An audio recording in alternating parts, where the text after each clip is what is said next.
I'm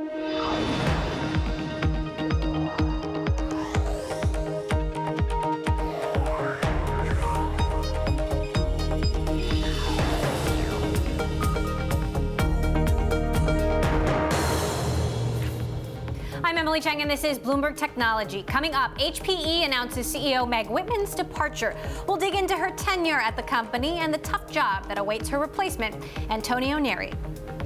Plus, the former chair of the FCC, Tom Wheeler, slams the plan to roll back net neutrality. Wheeler joins us to discuss what he calls a shameful sellout. And Apple says its new HomePod smart speakers won't be ready for the holiday shopping season. What this means for the tech behemoth. First, to our lead and a Bloomberg scoop. Uber covered up a massive hack attack affecting 57 million accounts. In 2016, hackers stole the personal data of 50 million customers and 7 million drivers. Uber, including former CEO Travis Kalanick, kept the breach concealed for a year. This week, the ride-hailing company ousted Joe Sullivan, chief security officer, and another executive for their roles in keeping the hack under wraps. Rather than report the breach, Uber paid the hackers $100,000 to delete the information. Joining me now, the man who broke this story, Bloomberg Tech's Eric Newcomer. Who else? Eric. Yet another story that is hard to believe coming out of Uber. What exactly do we know in terms of what happened here? It's so crazy. More than a year ago, Uber heard from these hackers that they had found a way to get information, names, telephone numbers, that sort of information on 50 million riders, and then information on 7 million drivers, and most importantly, driver's license numbers for 600,000 drivers. And the concern here is that that's information that Uber was required to disclose and didn't. And so now, more than a year later, with a new CEO, Dara Khosrowshahi, the company is deciding to come forward and say that they should have disclosed this information, and here's what happened. So Dara Khosrowshahi telling you none of this should have happened. I will not make excuses for it. We are changing the way we do business. Uber has been negotiating with regulators over privacy issues now for a long time. What makes them think that they could get away with something like this? Yeah, while they were talking to the Federal Trade Commission, and just after negotiations with the New York Attorney General, they faced the question of what to do about this hacking. And it's hard to imagine this engenders any sort of trust with regulators. You already saw in the instance in London where regulators there revoked Uber's license, that part of the issue is they just didn't trust Uber, and that the company hadn't really represented very clearly what had gone on. And this is yet another sign that Uber was willing to go to great lengths to hide information that it now believes it was required to report from regulators. And that's certainly going to give cities, states, and national governments all over the world serious pause. Now, how can we be sure that this information didn't get into anybody else's hands and that the hackers did indeed delete this information? Right. I mean, normally hackers will sometimes wait and sit on information, so that's certainly a concern. I think Uber's belief here is that they did pay the $100,000. They had evidence, perhaps, that the files were actually deleted. We don't know who these hackers were, but they refer to them as, these two individuals. So I think right now there's a belief that that information isn't out there in the public. And of course, Uber is offering, data protection for the drivers affected by the most serious information breach here. So what did former CEO Travis Kalanick know, and when did he know it? Always a good question. I mean, a lot of this falls to Joe Sullivan, their chief security officer, who is also their deputy general counsel. He's now been ousted as part of this, along with another senior attorney. Kalanick certainly knew in November 2016 that this hack had taken place. He knew the company had been negotiating with the Attorney General's office in New York and the FTC.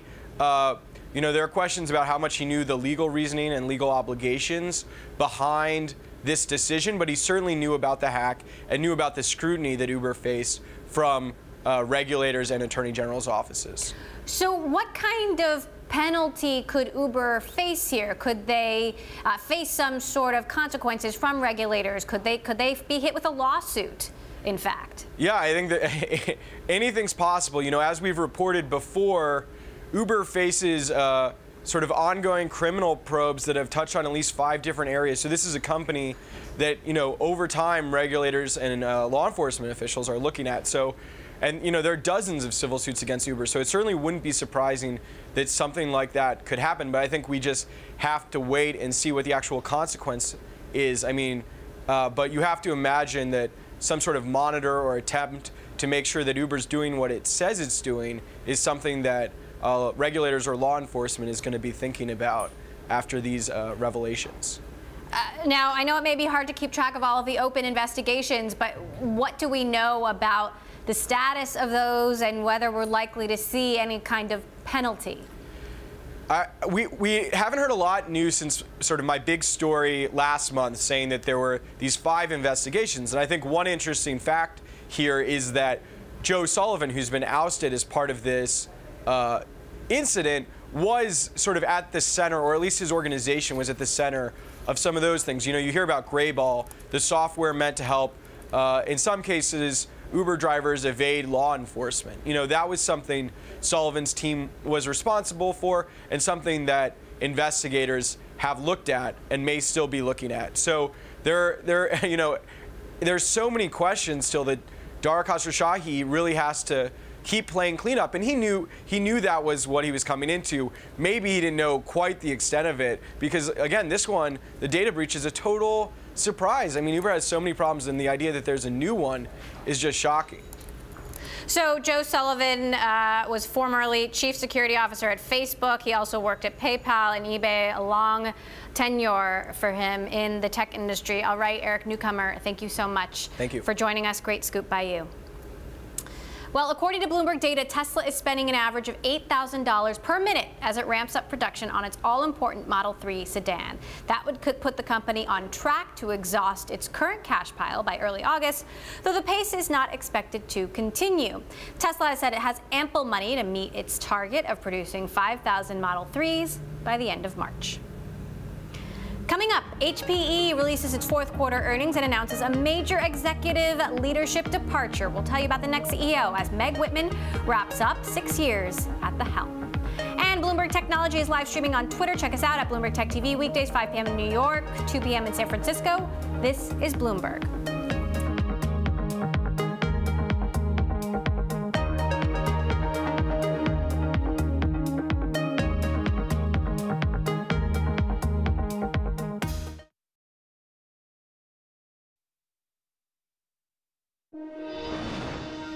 Major leadership changes at Hewlett-Packard Enterprise. CEO Meg Whitman will step down from her role effective February of next year, but she'll stay on the board.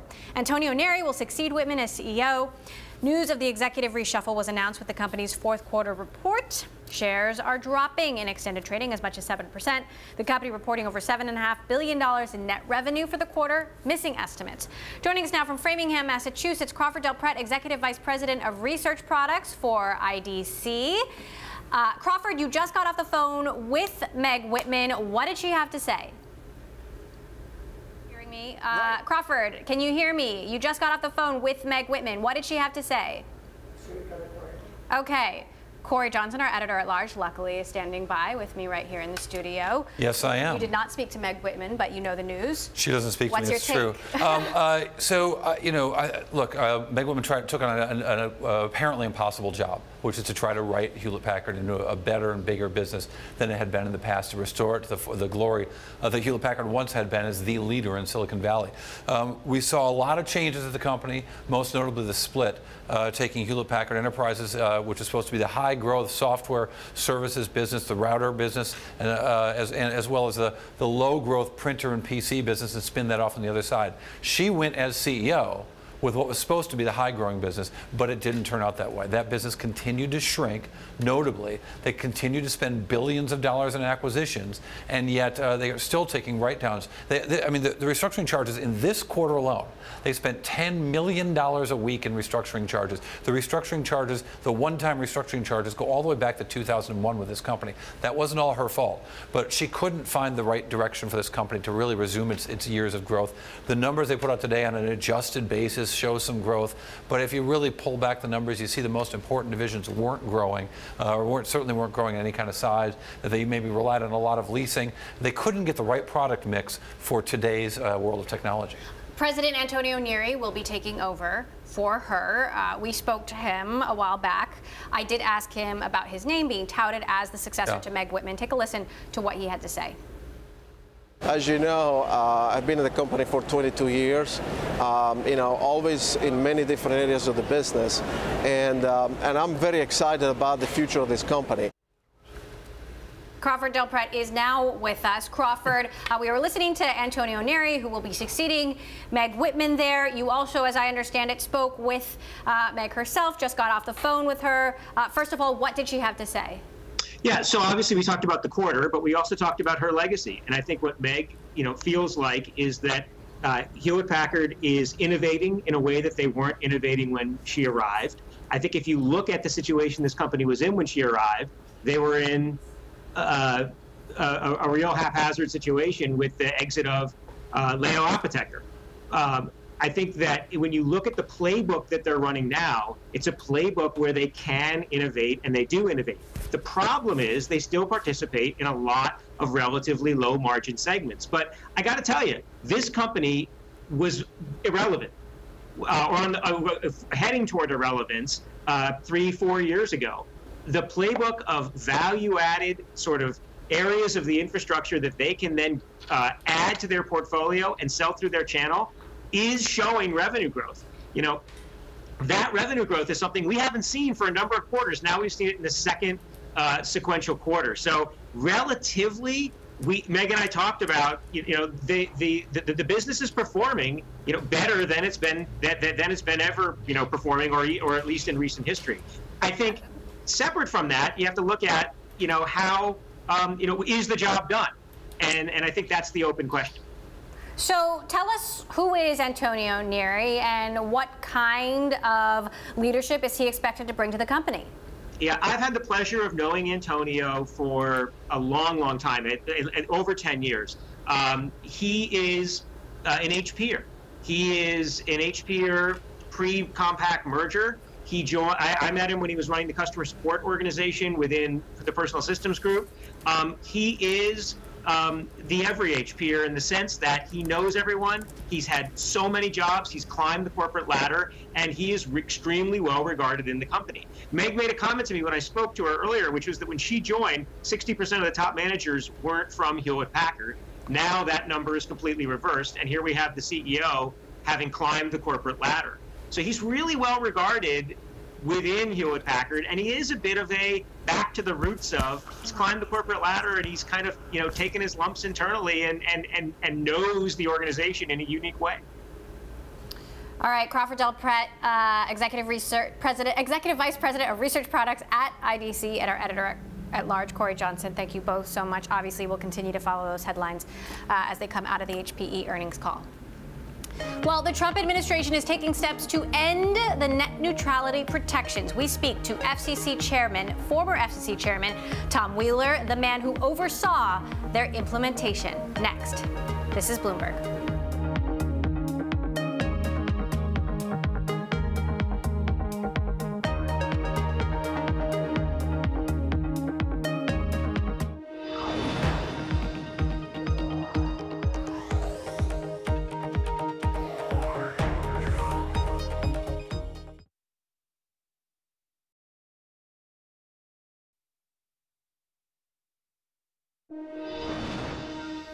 The Federal Trade Commission is investigating TripAdvisor's business practices. This report comes from the Milwaukee Journal, in which travelers said their warnings of assaults, injuries, and harassment were being blocked by the company. One example, TripAdvisor reportedly blocked a woman's warning on a Maryland restaurant's hidden bathroom camera.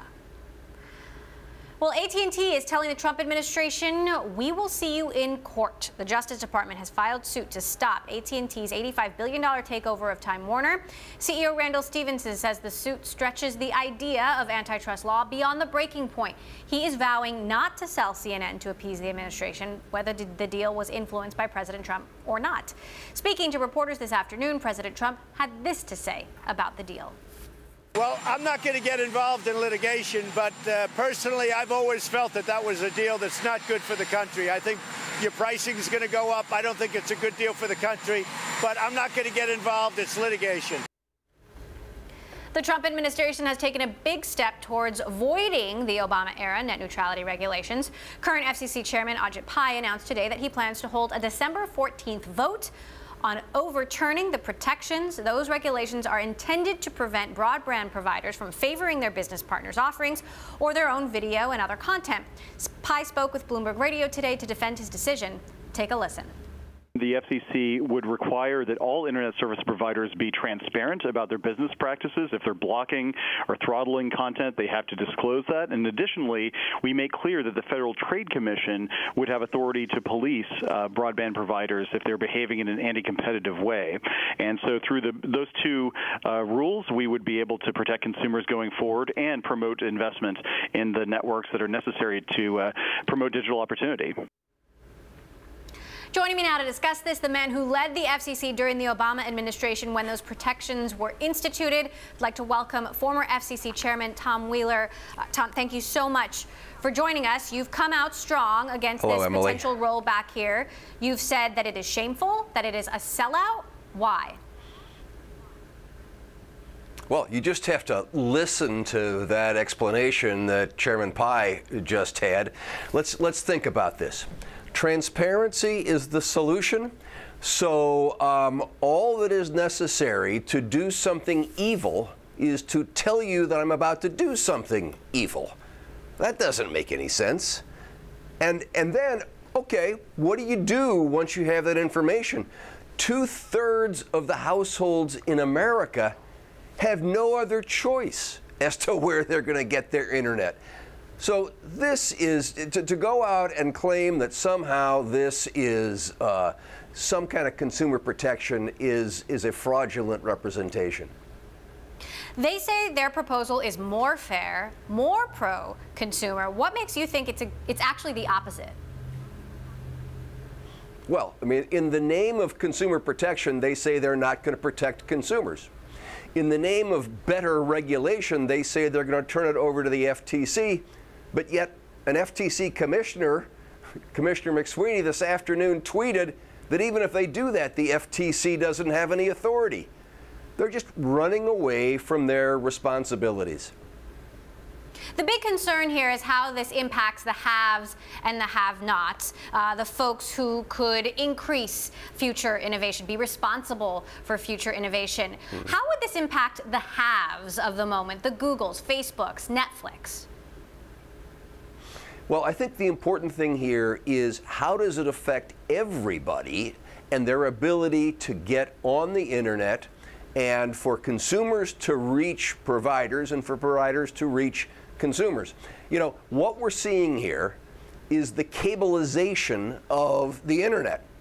If you like your cable company and the way in which they choose which channels you can see, and the way in which they continue increasing their prices, you're going to love what happens under this repeal, because suddenly the people making the rules are the networks, and the consumers can't survive without the networks, and the service providers can't survive without the networks.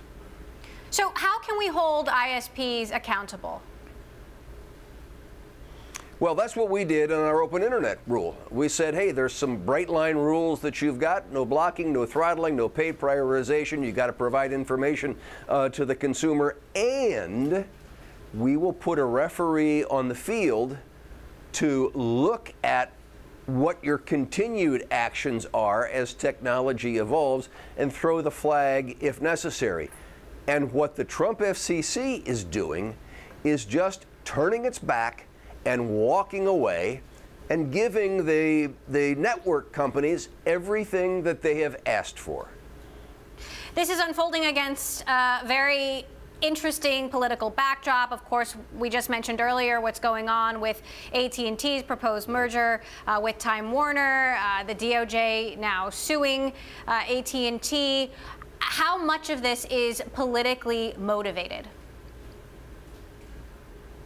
I can't answer that question. I do find it shocking that that the Trump FCC from day one has gone right down the line for what the big companies want when they're supposed to be representing consumers, not the companies. And consumers, the FCC continually turns their back on their congressional mandate to protect consumers.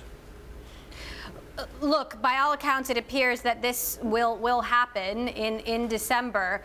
For you, what is it like to watch your work be undone? I've had better Thanksgivings.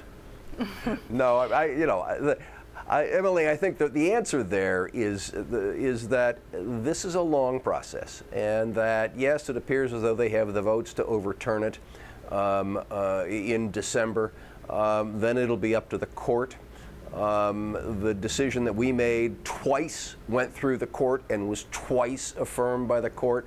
And I hope that the court will look at this and say, hey, wait a minute.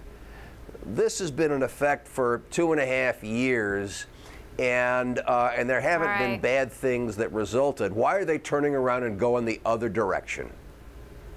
Tom Wheeler, former FCC chairman who led the efforts that resulted in the adoption of net neutrality, thanks so much for joining us. Later in the hour, we're going to be speaking with another former FCC chairman, Robert McDowell, who will bring us the other side of the argument. This is Bloomberg.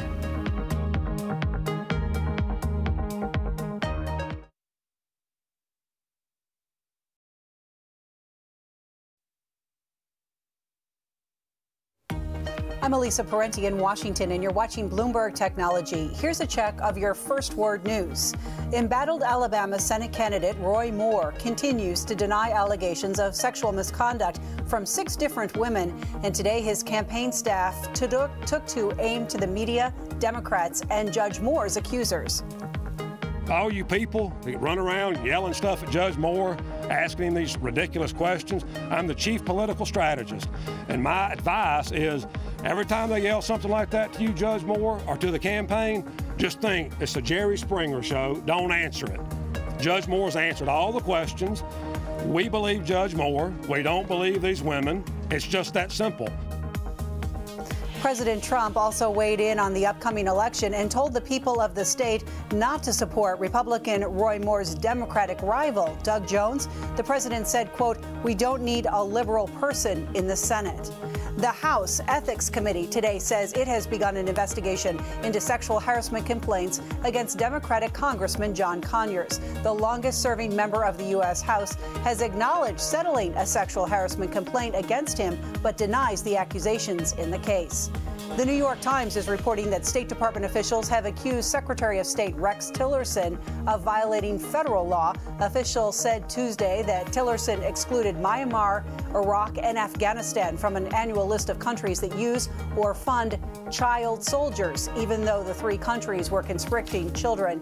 Any nations on the list are prohibited from receiving aid from the U.S. Global news 24 hours a day, powered by more than 2,700 journalists and analysts in more than 120 countries. I'm Elisa Parenti. This is Bloomberg. It's just after 5:30 p.m. here in Washington, 6:30 in the morning in Hong Kong. We are joined by Bloomberg's Sophie Kamarudin with a look at the markets. Sophie, good morning. Boy, what a record day we had on Wall Street. What a record day, and it looks like the stock rally is set to hum along in Asia after those fresh highs for U.S. stocks, which Goldman Sachs put down to rational exuberance. And with these lofty levels, stocks with high growth potential like tech bear watching. Tencent led the rally on Tuesday, nudging Facebook out of the top 5 most valuable global companies club. And as we wait on the Fed's meeting minutes this Wednesday, flipping the board to show you what's going on with the dollar. It is losing ground while the Treasury yield curve flattened further, helping prop up the yen. And commodities are climbing near crude, extending gains after rising to the highest level in a week, and gold continuing to recover from the biggest drop in nearly 2 months. I'm Sophie Kamarudin in Hong Kong. Coming up next, more with Bloomberg Technology.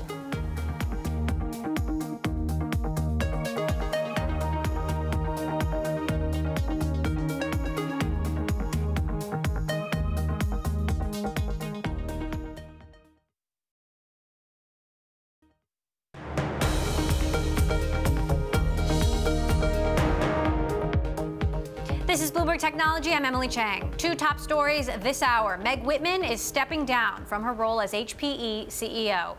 Antonio Neri will succeed her in February. Whitman is on a call now with analysts and says there's no chance that she will work for a competitor. And another late-breaking story from Uber and a Bloomberg scoop. The ride-hailing company covered up a massive hack attack affecting 57 million accounts. In 2016, hackers stole the personal data of 50 million customers and 7 million Uber drivers. Uber, including former CEO Travis Kalanick, kept the breach concealed for a year. And instead of reporting the breach, the company paid the hackers $100,000 to delete the information. We're staying on top of both of these stories, and we'll bring you any headlines as we have them. Well, the Trump administration's efforts to roll back the Obama-era net neutrality protections. FCC Chairman Ajit Pai was on Bloomberg Radio earlier today to say that another federal agency, the FTC, will be there to step in and protect consumers in a more deregulated internet environment. The FTC has great expertise in this issue. Prior to 2015, they applied a uniform set of rules to everybody in the internet economy. And so I'm confident going forward that they'll be able to perform their consumer protection and pro-competition function. Now, we just heard from Tom Wheeler, the FCC chairman, who oversaw the adoption of net neutrality protections. Now, we were going to hear from someone on the other side, Robert McDowell, who served under both Presidents Bush and Obama. It's a tough day probably for Tom emotionally as he sees his one of his legacy items become erased. But look, what's happening is we're going back to where things were in 2015. And actually what Ajit Pai is putting back into place is Clinton-Gore administration policy. So the internet ecosphere, I think we can all agree, was exploding beautifully before 2015, before these old 1934 rules under the 1934 Communications Act, something called Title II, was put on broadband internet access. And so you have Section 5 of the Federal Trade Commission Act, you have Section 2 of the Clayton Act, you have Section 7 of the Clayton Act, actually. You have a lot of protections. You have the terms of service by each broadband internet service provider, which is a contract with consumers.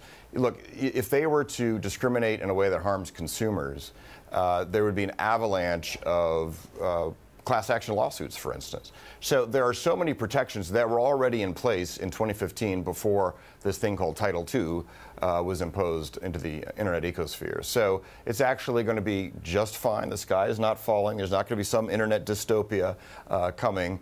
It's going to be the same place, better place, actually, as we look to invest $300 billion in new mobile technology, 5G technology that we're going to need over the next decade to have America continue to lead the world in wireless and really wire up the Internet of Things. So it's going to be a great decade coming up. We just got a question in from a viewer who asks quite plainly, how does this actually help consumers? Right. So what we've seen since 2015 is a stutter step in investment in broadband networks. A number of studies are out there, a number of independent studies and market analyses that CapEx has been curtailed a little bit in this space because, as you had in a previous segment, the sword of Damocles of rate regulation has been swinging over ISPs. So Title II was created for the Ma Bell phone monopoly in 1934, and it has about 1,000 different requirements. And so the FCC became sort of the agency of Mother May I. Can we innovate? Can we zero rate in a way that's pro-consumer, for instance? And the FCC was this bottleneck all of a sudden for innovation and experimentation in the marketplace. Keep in mind, by the way, that consumers, over 90% of consumers have a choice of 4 mobile broadband providers.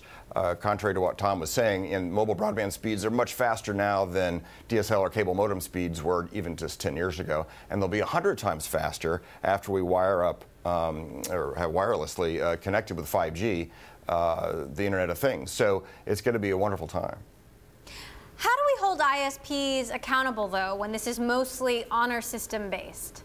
It's not honor system based. There are many laws already in effect here. So what prevented ISPs prior to 2015, prior to Tom's order, from behaving in an anti-competitive way that harms consumers? It was Section 5 of the Federal Trade Commission Act. It was the Clayton Act. It was state attorneys general and the plaintiffs' bar, quite frankly. But it was also economic incentives. It was the market. You have a competitive marketplace for broadband, and it's primarily mobile broadband. We see cord cutting and cord shaving. And we see, you know, if I watch my kids, they're watching their video on over the top on devices like this. through mobile broadband connections. It might be licensed, it might be unlicensed. So you had market pressure, and you had other laws already on the books prior to 2015 that protected consumers, it protected entrepreneurs, it protected investors, and it gave us this great internet ecosphere that we enjoy today. So it's a myth that somehow consumers are unprotected after what the FCC is doing. Quite the opposite.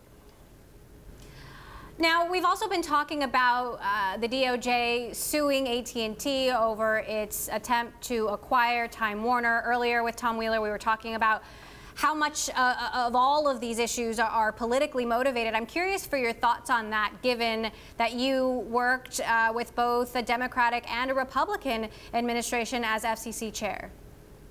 I did. I was just a commissioner, not chair, so don't inflate the resume. But yes, I worked very closely on a lot of deals. So you saw, for instance, SiriusXM or AT&T's attempt to buy T-Mobile, all while I was there. Many, many big deals. And we worked closely with the Department of Justice and sometimes the Federal Trade Commission on these deals. So what we're seeing is a reinvention of antitrust law, or an attempt to do so with this complaint. You know, there's a reason that the government hasn't challenged a vertical deal where a distributor is buying a supplier in nearly half a century. And that's because they tend to fail, or there's no competitive harm. So right now the jurisprudence, the case law, is really stacked against the government. The government has the burden of proof here. And we're going to see an interesting case. I mean, get the popcorn out, because there are two companies in America that know the most about antitrust law. That's Exxon, the old Standard Oil, and Ma Bell, AT&T.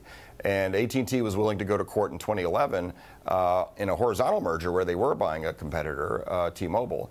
But it was the FCC that actually killed that deal. But they were willing to go to court there, and they're more than willing to go to court and win. I think the government has a huge burden to overcome, and would really be creating a new paradigm and a new precedent here as they try to argue in court. So get the popcorn out. It's going to be an interesting couple months.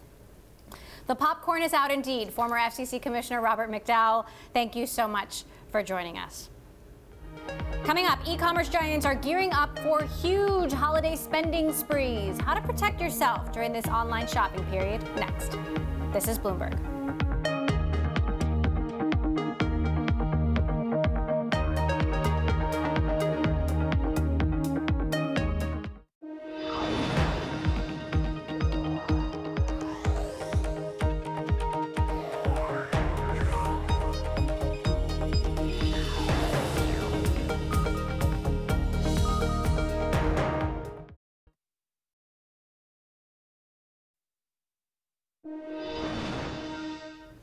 Meantime, Dish customers will miss some Thanksgiving football, including the NFL's Dallas Cowboys versus the LA Chargers. This due to a fee dispute with CBS. According to the company, CBS and local stations in 18 cities were discontinued as of midnight Monday.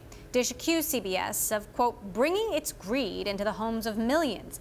CBS blamed Dish for punishing customers instead of negotiating a new contract. Sticking with the Thanksgiving weekend, the holiday has more to offer than just food and football. It's infamous for Black Friday and Cyber Monday sales. While brick-and-mortar stores may still be the hit for Friday shopping, many are looking to hit the web for serious deals over the weekend and into Cyber Monday. But with the convenience of online shopping comes the threat of cybersecurity. So, how can people protect themselves during this online shopping period? Joining us now from Washington, Fortinet Chief Security Officer Phil Quade. Phil, thanks so much for joining us. So, what is your advice to people who are going to be shopping online over the next few days, looking for deals when it might be prime time for hackers to catch someone unawares? You're spot on, Emily, that it's prime time for cyber criminals, not just prime time for finding good deals. There's the traditional things that are always good to keep repeating. It's use strong passwords. Make sure that when you're registering on a new website, you're not giving out more information than you should. Make sure that you're giving your business to websites and vendors to practice good cybersecurity practices. There's also some advice for vendors as well, right? So this is the time of year where cyber criminals try and hide in the noise and take advantage of the very, very high volume that perhaps some companies aren't used to. And they hide their activities in the noise. So now more than ever, it's a time to turn on those automated analytics to look for evidence of abnormal spending behaviors. What about consumers? You know, what should consumers be doing differently than they might, you know, on a usual day? Well, there's no free lunch. So the first thing I'd say is, if you see a deal that's just too good to be true, it probably is too good to be true. Don't fall for it. Another example of that is there might be examples where someone sends you a link and that link is unusually small. It's called a tiny URL. Don't click on tiny URLs. Chances are it's some type of phishing scam. Similarly, it's not just about email that you might find on your laptop or desktop system. You have to look out for short message text, SMS text on your cell phone, which are increasingly being used as a threat vector, where you're being sent links, and in fact those links are indeed malicious. Now, Phil, I'm really curious to get your thoughts on this Uber story that we've been covering, that Uber covered up a massive hack attack on its network, hackers stealing the information of 50 million riders, 7 million drivers, and that Uber, in fact, hid this for more than a year. What's your take? Well, there's no cookie-cutter approach to vulnerability discover or compromise recovery, but based on the facts that I know now, this doesn't look like a page out of anyone's cookbook.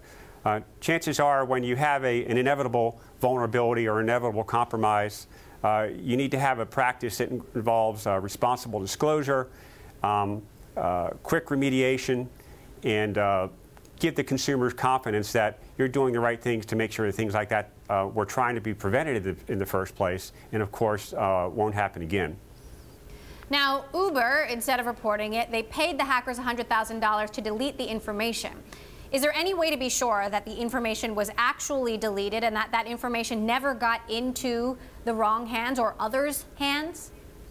No, I think we all know by now that once something's digitized and placed on the internet, that has a life of its own. It's seldom in one place, either intentionally or not. So it would be a hard argument to say that stolen information was in fact deleted and wasn't resold a number of times. So if you're an Uber driver or an Uber customer, what should you do now? You don't know if you are one of those 57 million people necessarily. Well, you don't, but it goes back to one of the things I said earlier, based on one of your questions earlier. As a consumer, you want to give your business to companies that exhibit good cybersecurity behaviors and advertise what those behaviors are. So as a consumer, you want to make sure you pick the companies that will be responsible with your information. But in the meantime, I think that I'll be looking for Uber and in the days ahead to provide more information, in fact, what was disclosed, in order to give consumers some options to figure out what they need to do to protect the information that has been disclosed. All right, Phil Quade, Fortinet Chief Security Officer, thank you so much for joining us. Well, back on the earnings front, Salesforce has reported a quarterly profit thanks in part to an expanded lineup of cloud-based programs. Revenue also rose 25% to $2.7 billion in the fiscal third quarter, but forecasts for fourth quarter profit missed estimates. Shares are relatively flat in extended trading. CEO Mark Benioff has been looking to newer products, offering marketing and e-commerce services to increase growth and adding machine learning capabilities to attract more clients amid heightened competition from Microsoft and Oracle. Coming up, it is a race between Alexa and Siri. Apple's HomePod is supposed to compete with Amazon's Echo, but is it too little too late? We'll discuss. This is Bloomberg.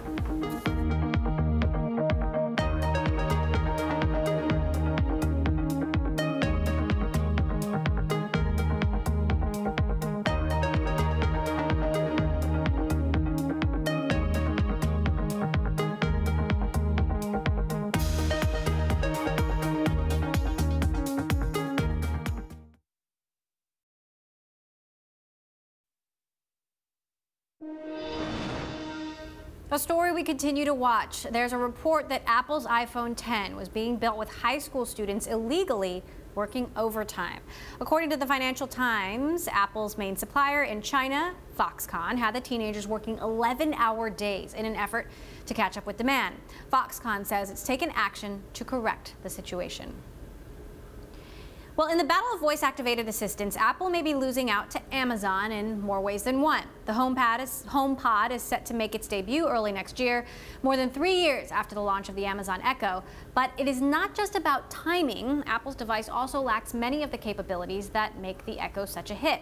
Mark Gurman, Bloomberg's consumer tech and Apple products reporter, joins us now from LA. So, Mark, you brought us the scoop earlier that Apple would be delaying the HomePod until next year. Now you're diving into the features that the HomePod doesn't have compared to the other products. What should we be looking at here? Right, in terms of the time between a competitor launching a new category and Apple following up on it, Apple typically does this but comes out with something that leapfrogs the competition, a breakthrough.